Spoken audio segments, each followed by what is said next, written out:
Now Elijah the Tishbite, from Tishbe in Gilead, said to Ahab, As the Lord, the God of Israel, lives, whom I serve, there will be neither dew nor rain in the next few years except at my word. Then the word of the Lord came to Elijah.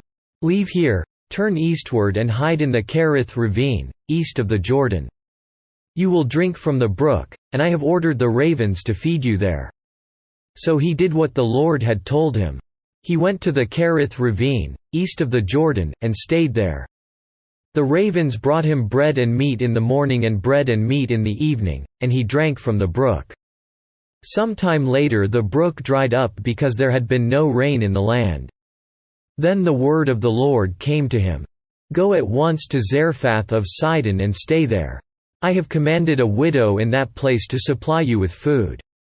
So he went to Zarephath. When he came to the town gate, a widow was there gathering sticks.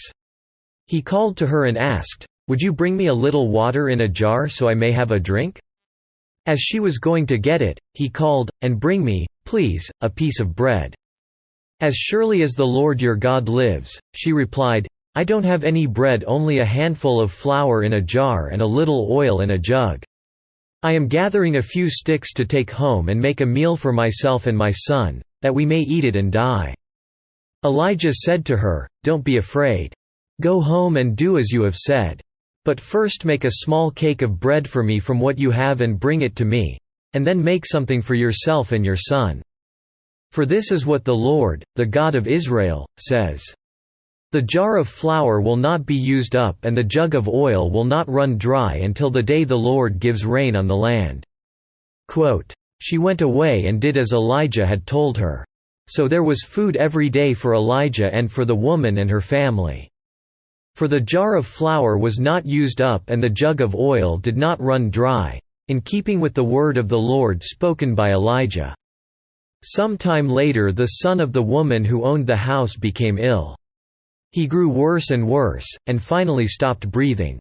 She said to Elijah, 'What do you have against me, man of God? Did you come to remind me of my sin and kill my son?' 'Give me your son,' Elijah replied. He took him from her arms, carried him to the upper room where he was staying, and laid him on his bed.